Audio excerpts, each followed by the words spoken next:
Hello student, आज हम chapter number 6 का पार्ट 3 पढ़ेंगे। पार्ट 2 तक हमने क्या पढ़ा था, एक बार हम उसका क्विक रिवीजन कर ले।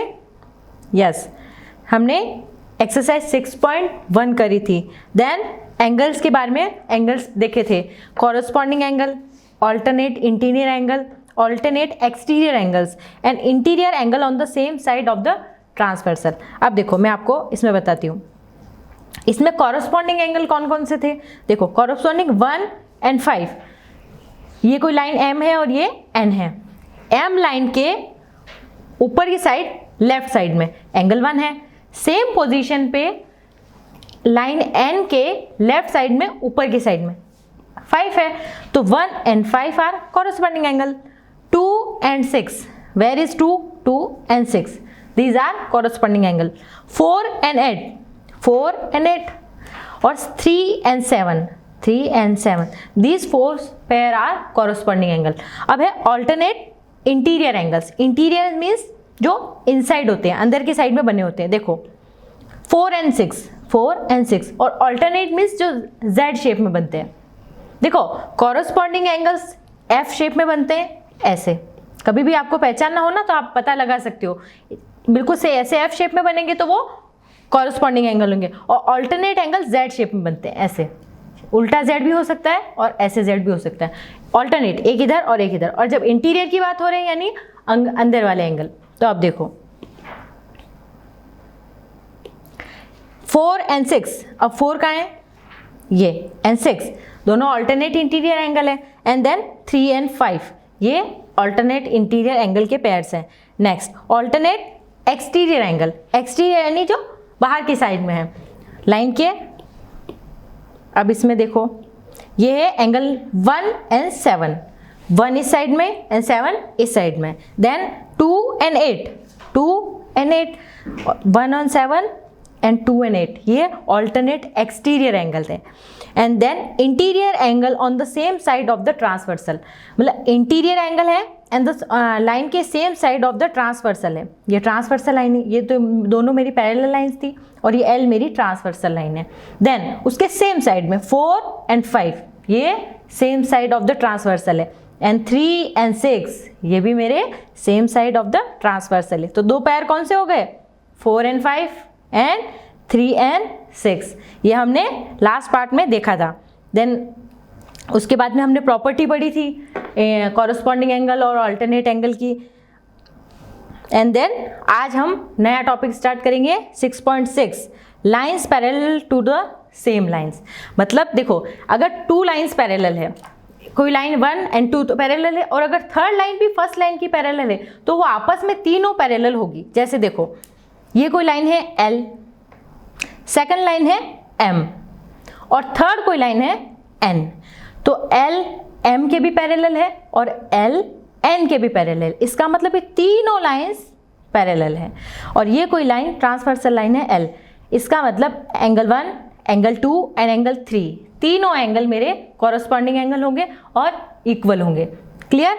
तो अगर आगे मैं और भी लाइन बना सकती हूँ, N बना दी, R कोई R P Q, ऐसी मैं और लाइनें भी बना सकती हूँ, तो वो भी सब लाइन पैरेलल्स होगी। तो अब देखो थ्योरम,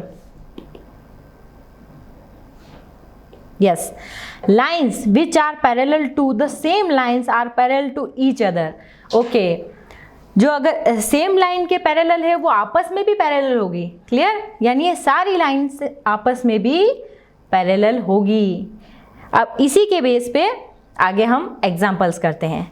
करें, let's start. Example number 4, in the figure 2.6.24, PQ parallel to RS। देखो PQ कहाँ है, this one, and RS this one, both are parallel to each other. Next angle MXQ।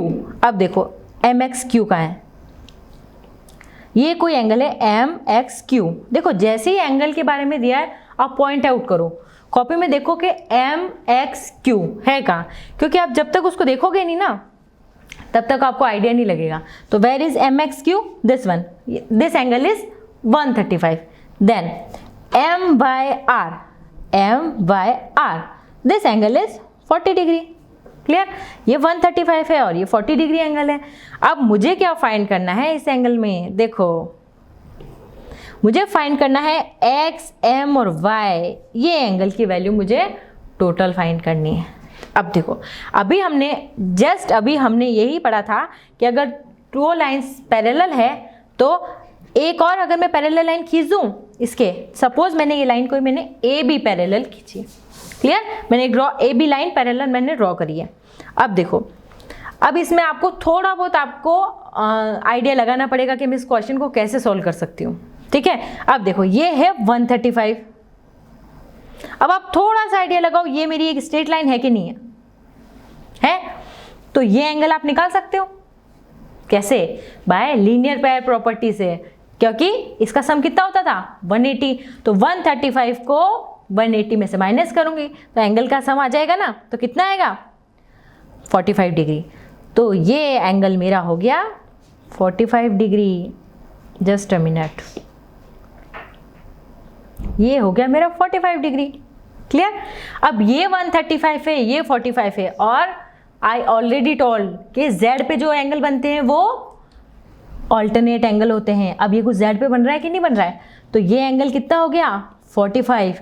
ये पूरा नहीं है, हाफ है, ये बात भी आप नोट करना, ये सिर्फ इतना ही है। अब देखो अब ये एंगल कहाँ से आएगा? अब ये देखो ये भी नीचे 40 है तो ये भी तो Z पे बन रहा है, क्लियर? तो ये एंगल भी कितना हो गया 40। अब मुझे क्वेश्चन में क्या फाइंड करना था?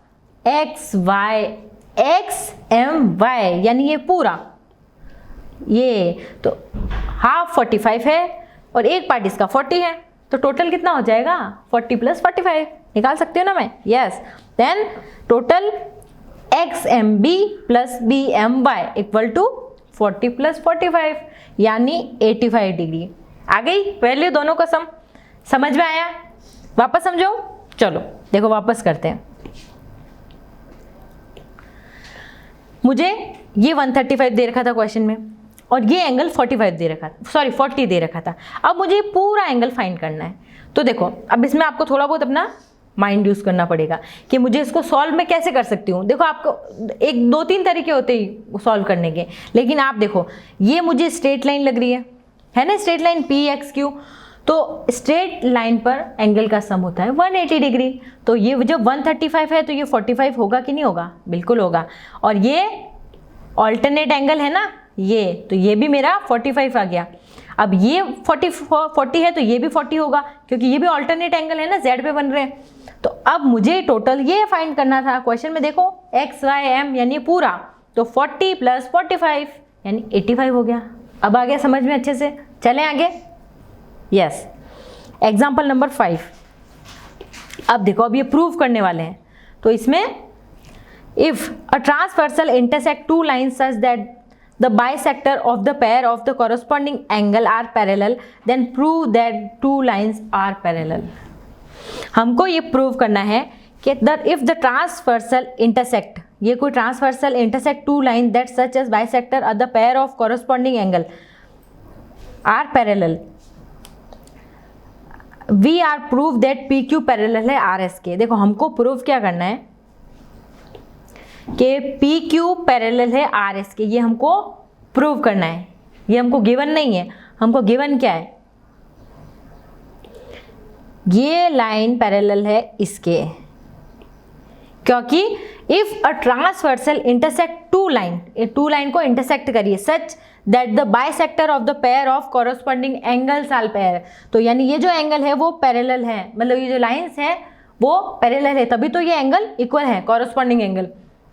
ये हमको गिवन है और हमको प्रूव ये करना है कि ये वाली लाइन पी क्यू और आर एस ये दोनों पैरेलल है कि नहीं, हमको ये शो करना है। करें start. First we are to prove that P Q parallel to R S. It is given that ray B E bisect A B Q. अब देखो ए बी क्यू ये एंगल है, इसको ये बी बाइसेक्ट कर रही है, क्लियर? बाइसेक्ट यानी टू इक्वल पार्ट में डिवाइड कर रही है। तो मैं इसको ऐसे लिख सकती हूँ कि A B E equal to half of A B Q.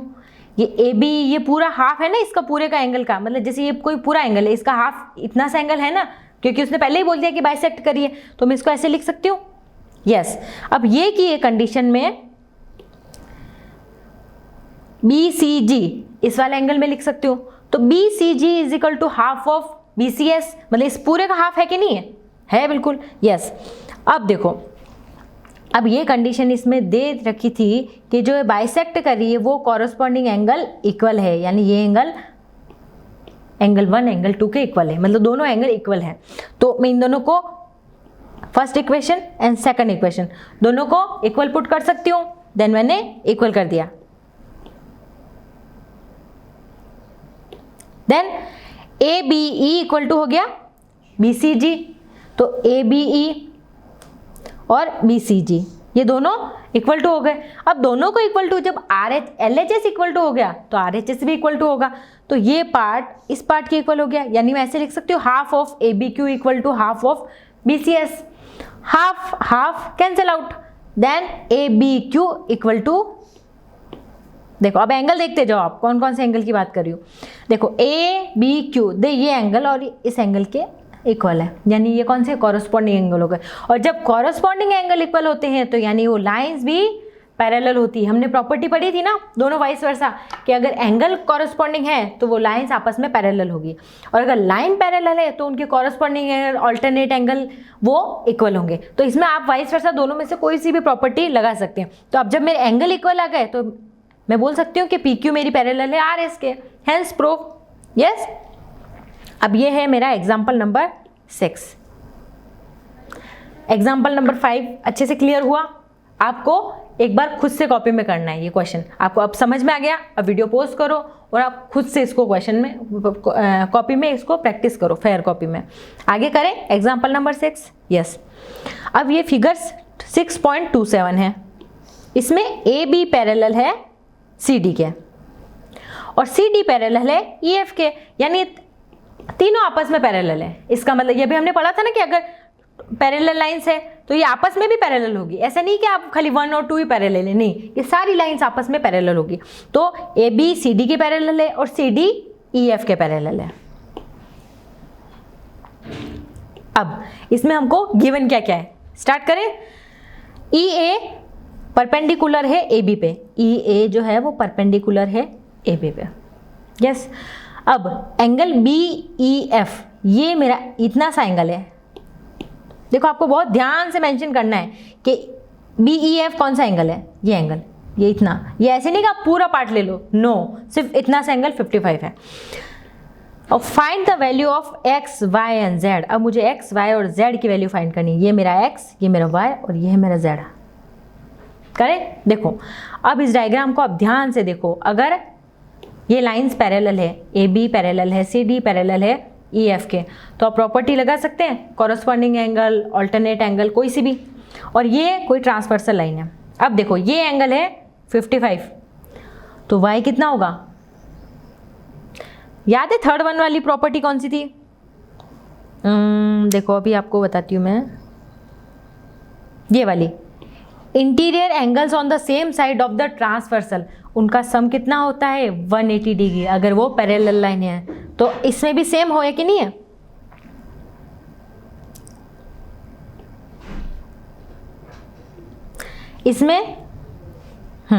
इसमें आप देखो ये Y है और ये 55 है। ये अगर मैं इतने से एंगल की बात करूं, ये देखो, तो ये 55 है और ये Y, तो ये same side of the transversal है कि नहीं है? तो इनका सम कितना होगा? 180 डिग्री होगा कि नहीं होगा?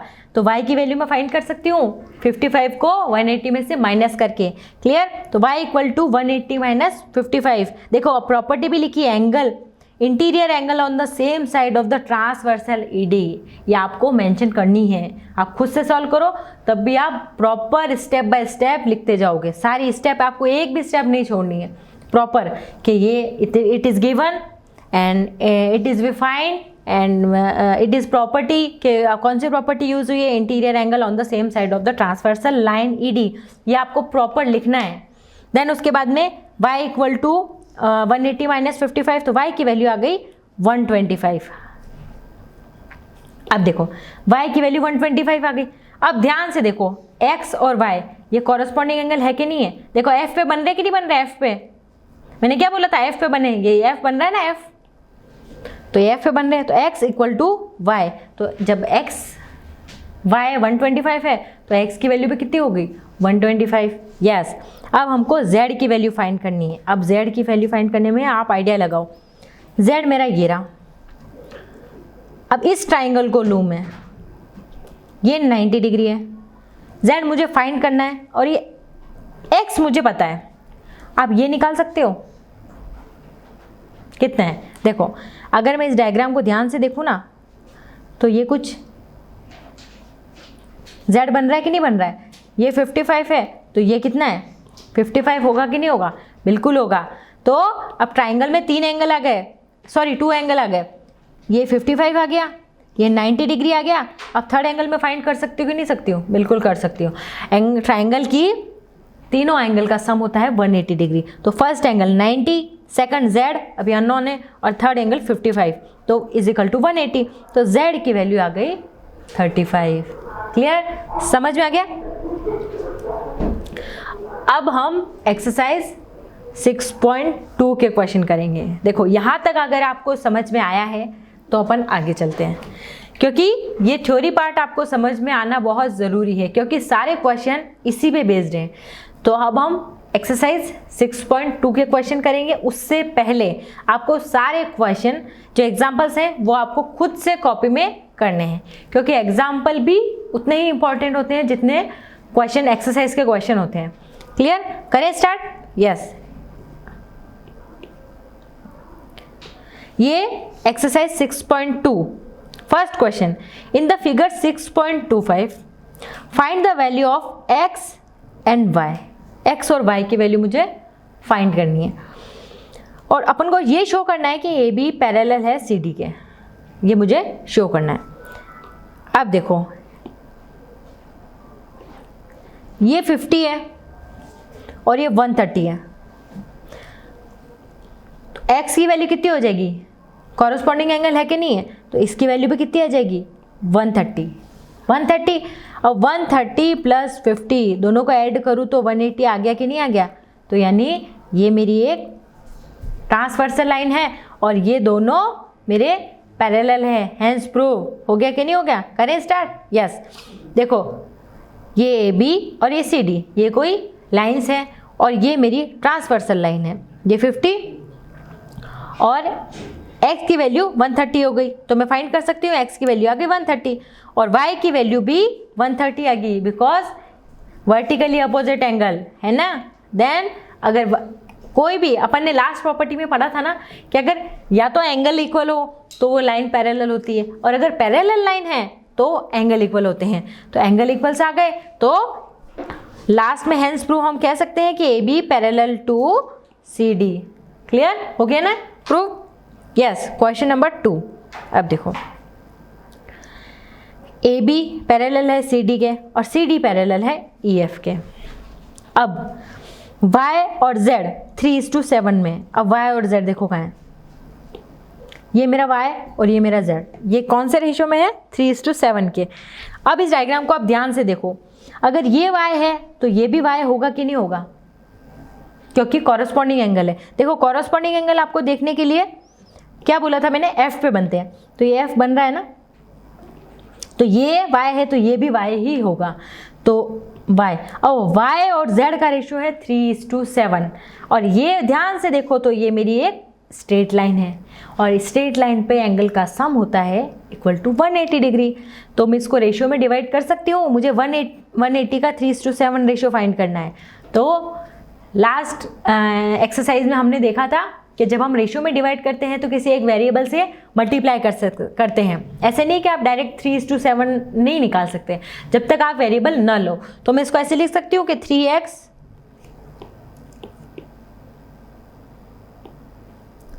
3x plus 7x equal to 180 degree, क्योंकि तब अपन को 3:7 में रेशियो में इसको डिवाइड करना है, तो वही मैं लिख सकती हूँ 3x plus 7x is equal to 180 degree. तो ये x और y की वैल्यू आ जाएगी, और जो x ये y की वैल्यू आ गई और उसको 180 में से माइनस करेंगे तो x की वैल्यू आ जाएगी। करें स्टार्ट। यस, सबसे पहले हमको गिवन क्या है, ए बी पैरेलल है सी डी से, सी डी पैरेलल है ई एफ से, ये हमने सबसे पहले लिख दिया। देन ये सेम हो गया y, तो y और z का रेशियो है 3:7, तो मैंने इसको लिख दिया 3a प्लस, आप 3x भी लिख सकते हो और 3a भी लिख सकते हो। मैंने a इसलिए यूज लिया क्योंकि x इसमें ऑलरेडी यूज्ड है, ये टर्म x, तो अगर आप x लिखोगे तो आप कंफ्यूज हो जाओगे, इसलिए मैंने एक नई टर्म ले ली a। 3a plus 7a equal to 180 degree, यानी 10a इक्वल टू 180 डिग्री। अब मुझे a की वैल्यू फाइंड करनी है, तो 10a इक्वल टू 180 है, तो a equal to 180 divided by 10, 0 से 0 कट आउट, a की वैल्यू आ गई मेरी 18। लेकिन मुझे a थोड़ी चाहिए, मुझे क्या चाहिए 3a, तो 3 इंटू 18 यानी 54। सेकंड 7a यानी 7 इंटू 18 कितना हो गया 126। क्लियर, तो आ गई मेरी 3a और 7a की वैल्यू,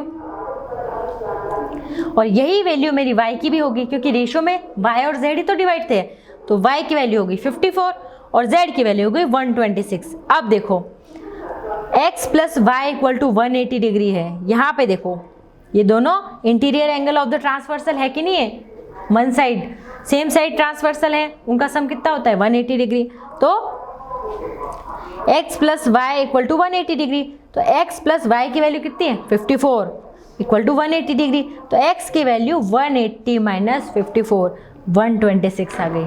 तो फाइंड हो गई हमको x, y और z तीनों की वैल्यू, है ना। देखो y की वैल्यू 54, z की वैल्यू 126 और x की वैल्यू ऑल्सो 126। क्लियर, आगे करें start. Question number 3 in figure 6.30 AB parallel to CD है और EF परपेंडिकुलर थ्रू है CD के, एंड हमको इसमें गिवन क्या क्या है,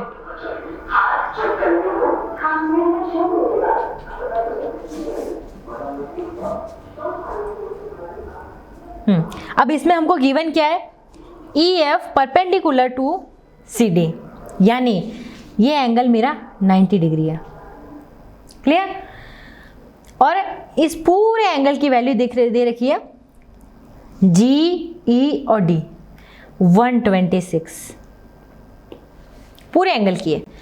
तो हमको अब इसमें फाइंड क्या करना है, AGE, वेयर इज AGE, ये वाला पूरा एंगल फाइंड। अब ये एंगल और ये एंगल सेम होगा कि नहीं होगा, क्योंकि देखो Z पे बन रहे हैं ऑल्टरनेट एंगल, तो ये और ये एंगल सेम आ गया। दूसरा हमको GEF ये वाला एंगल फाइंड करना है, और थर्ड एंगल FGC, ये F, G और E, ये एंगल हमको फाइंड करना है। 3 एंगल हमको इसमें फाइंड करने। करें स्टार्ट, यस। अब देखो सबसे पहले ये पूरे एंगल की वैल्यू दे रखी है 126। अब तो सिर्फ GEF की वैल्यू कितनी हो जाएगी इस छोटे वाले एंगल की, तो आप 90 में से माइनस, क्योंकि ये 90 है तो ये छोटा वाला एंगल कितना हो जाएगा 126 में से 90 निकाल दो तो कितना है आगे 36। अब AGE की भी सेम होगी, देखो AGE पूरा है और ये तो ये Z पे बन रहे हैं ना, तो ये ऑल्टरनेट एंगल हो गए कि नहीं हो गए, तो AGE की वैल्यू भी 126 हो जाएगी। अब हमको निकालनी है FGE की वैल्यू। अब इस लाइन को देखो, ये FGE इस एंगल की वैल्यू मुझे फाइंड करनी है। तो देखो ये मेरी स्ट्रेट लाइन है, यस, ये एंगल मेरा आ गया 126 है ना, यस। अब ये स्ट्रेट लाइन है तो मैं ये रिमेनिंग एंगल फाइंड कर सकती हूँ ना, कैसे 180 में से माइनस करके, क्योंकि ये स्ट्रेट लाइन है, लीनियर पेयर है, तो 180 माइनस 126 तो आ गई 54। आ गए तीनों एंगल की वैल्यू। देखो हमको 3 एंगल ही तो फाइंड करने थे, एक तो GEF, एक AGE और एक FGE, तीनों एंगल की वैल्यू आ गई। क्लियर, आगे करें क्वेश्चन नंबर 4। समझ में आया या वापस समझाओ, एक बार वापस समझो, चलो।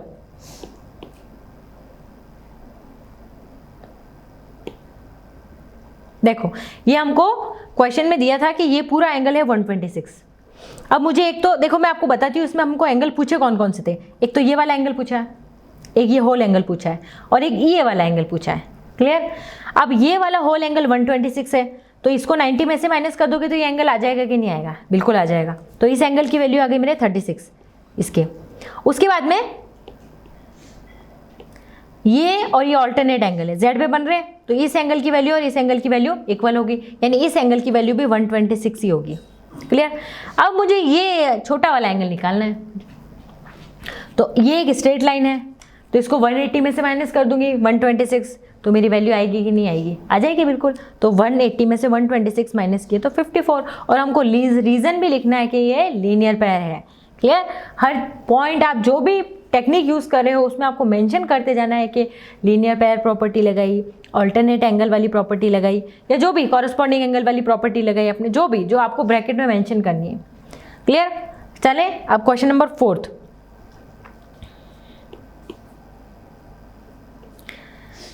फिगर 6.31, ये मेरा 6.31 है। इसमें पी क्यू पैरेलल है एस टी के, मतलब ये दोनों आपस में पैरेलल लाइंस है। ठीक है? और P Q are,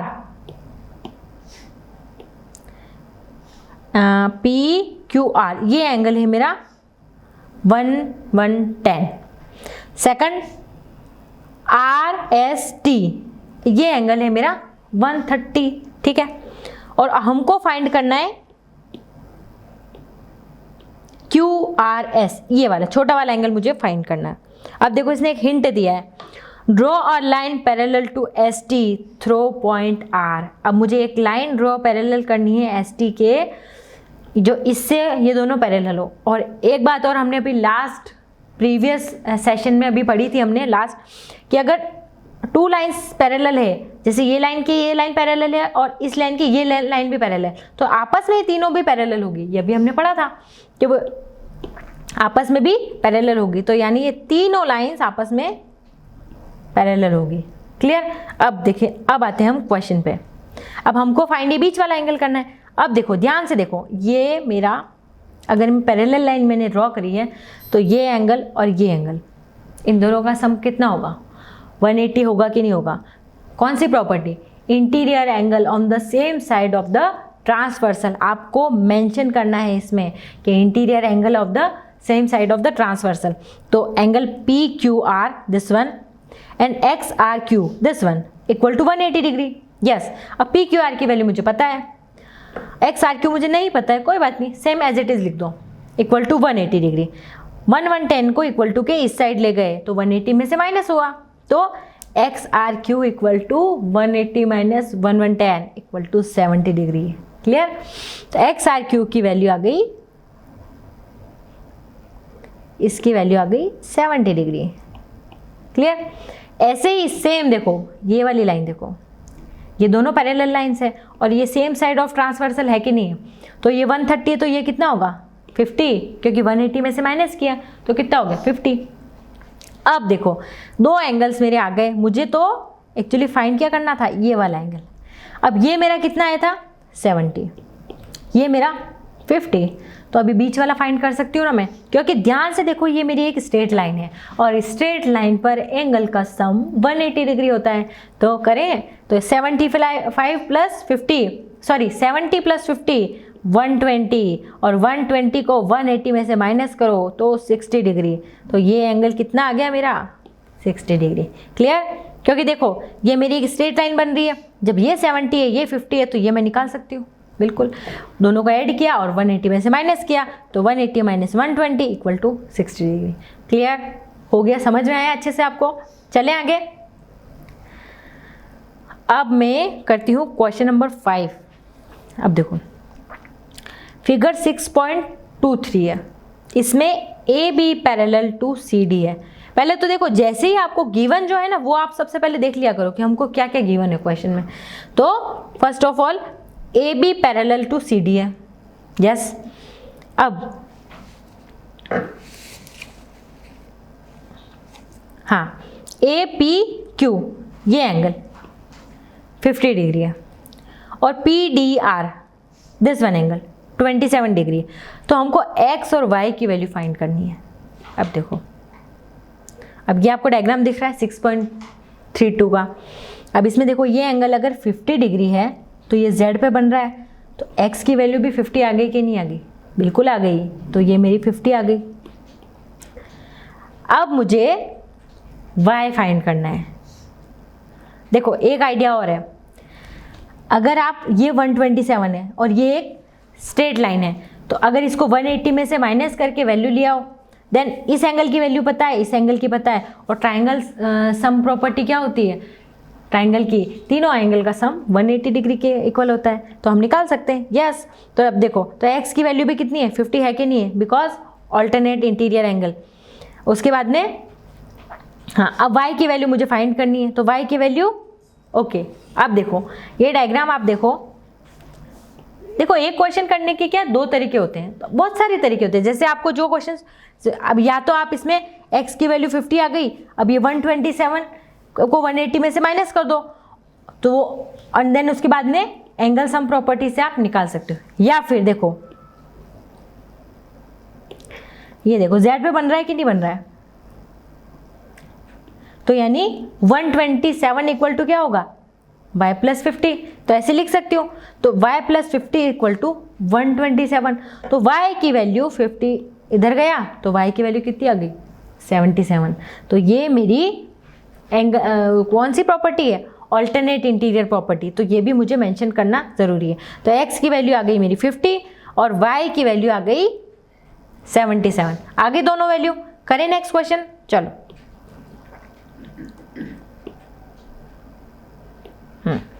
In figure 6.33, PQ and RS are two mirror placed parallel to each other। देखो ये दोनों आपस में एक मिरर है और वो पैरेलल है, ये हमको मेंशन कर दिया है। The incident ray AB strikes the mirror PQ। अब AB कोई रे है जो PQ मिरर पे एट पॉइंट B पे स्ट्राइक करती है, मतलब वो इंसिडेंट रे है। And the reflected ray move along the path BC, और वापस वो रिफ्लेक्ट होके BC आ जाती है। देन उसके बाद में वापस वो CD चली जाती है। ये रिफ्लेक्टेड वे, जैसे अपन पाथ है ना, वहाँ AB BC CD DE ऐसे, और BP और PQ और RS पैरेलल लाइंस है। देन अब हमको प्रूव क्या करना है? हाँ, prove that AB parallel to CD है।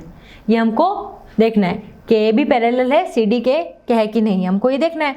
तो अब देखो, अगर हम ये प्रूव कर दें कि ये एंगल पूरा इस एंगल के बराबर है, ठीक है, तो ये आपस में पैरेलल लाइंस हो जाएगी। बिकॉज ऑल्टरनेट एंगल अगर इक्वल हो जाए तो लाइंस भी पैरेलल होगी कि नहीं होगी, क्योंकि हमको AB पैरेलल है CD के, यही फाइंड करना है।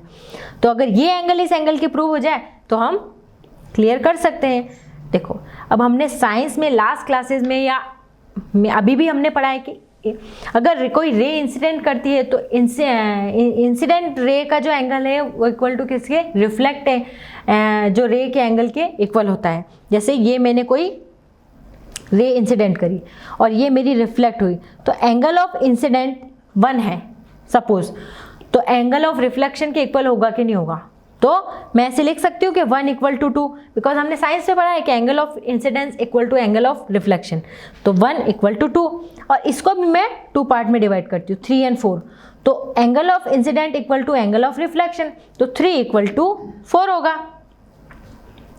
अब ये मेरे ऑल्टरनेट एंगल है। अब मैं 1 + 2 को प्लस करती हूँ और इधर 3 + 4 को प्लस करती हूँ, तो 1 + 2 इक्वल टू 3 + 4, क्योंकि अगर ये एंगल आपस में इक्वल है तो ये पूरे इनका पेयर 1 + 2 इक्वल टू 3 + 4 भी इक्वल होगा, बिकॉज क्योंकि 1 equal to 2 and 3 equal to 4, तो अगर दोनों को ऐड कर दूं तो भी इक्वल होंगे। तो 1 + 2 इक्वल टू 3 + 4, तो यानी ये पूरा एंगल इस पूरे एंगल के इक्वल हो जाएगा। अब जब ये एंगल इक्वल हो गए तो ये Z पे मेंशन कर रहे हैं, है ना, तो यानी ऑल्टरनेट एंगल हो गए। इसका मतलब लाइन AB और लाइन CD पैरेलल है, और यही तो हमको प्रूव करना था। सो हेंस प्रूव कि लाइन AB और CD पैरेलल है। क्लियर? तो ये हमारा एक्सरसाइज 6.2 फिनिश हुई। अब हम angle sum property of the triangle देखेंगे कि इसकी प्रॉपर्टी क्या होती है। करें स्टार्ट। आगे आपको 6.2 की क्वेश्चन की अच्छे से प्रैक्टिस करनी है, सारे क्वेश्चन की, क्लियर, तभी आपको सारे क्वेश्चन अच्छे से समझ में आएंगे। तो अभी 6.2 फिनिश हो गई, अच्छे से प्रैक्टिस करो सारे क्वेश्चन की, और देन उसके बाद में आप आगे फर्दर 6.3 पे जाओगे। Angle sum property of the triangle, इसमें आपको एंगल सम प्रॉपर्टी बतानी है। अब थ्योरम क्या है कि the sum of the angle of the triangle is 180, मतलब ये कोई मेरा ट्राइंगल है, उसके तीनों एंगल का सम होता है 180 डिग्री, ये बोल रहा है। यस, मतलब ये तो हम जानते हैं, लेकिन हमको ये प्रूव करना है। तो देखो, अब प्रूव करने के लिए मैं आपको एक हिंट देती हूँ। मैं आपको बोल रही हूँ कि आप P से एक लाइन ड्रॉ करो ऊपर, उस लाइन X और Y कोई लाइन है, ये मैंने ड्रॉ करी। अब ये मेरा एंगल, ये मैंने लाइन ड्रॉ कर दी। अब ये एंगल मेरा 1 ऑलरेडी था, इसको मैंने दिया 4 और इसको मैंने दिया 5, ये कोई मैंने नेमिंग कर दी 4 और 5 एंगल की, क्लियर। अब देखो, ये मेरी स्ट्रेट लाइन है कि नहीं है? तो मैं ऐसे लिख सकती हूँ कि एंगल 4 + 1 + 5 = 180 डिग्री, क्योंकि इस पूरी लाइन का सम कितना हो जाएगा 180 डिग्री। तो मैं ऐसे लिख सकती हूँ 4 + 1 + 5 = 180 डिग्री। देन अब देखो इस डायग्राम को, ये 4 है और ये 2 है, ये Z पे बन रहे हैं, ये ऑल्टरनेट एंगल है ना, तो 4 = 2। यस, अब इसको देखो 5 और ये 3, तो 5 = 3, ये भी इक्वल होंगे कि नहीं होंगे? यस। तो अब मैं 4 की जगह 2 पुट कर सकती हूँ और 5 की जगह 3 पुट कर सकती हूँ, बिल्कुल कर सकती हूँ। तो मैं इसको ऐसे लिख सकती हूँ कि 1 + 2 + 3 = 180 degree.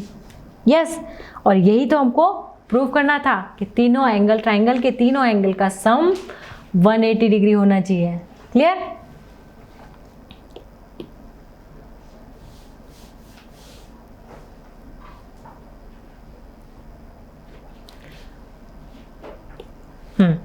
Recall that you have studied about the formation of an exterior angle of the triangle in the earlier classes. Or QR is produced to point S and PRS is called the exterior angle. देखो, हमने last classes में पढ़ा था कि exterior angle equal to होता है interior, और वो भी सम ऑफ इंटीरियर एंगल, और वो भी अपोजिट एंगल होनी चाहिए। ऐसे नहीं कि आप जस्ट पास वाला ले रहे हो। तो इसको मैं ऐसे लिख सकती हूँ कि angle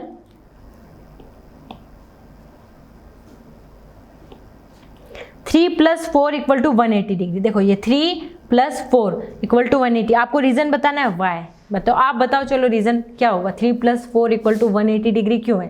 because it is a linear pair और देयर सम इज 180 डिग्री, क्योंकि लीनियर पेयर में है कि नहीं है। तो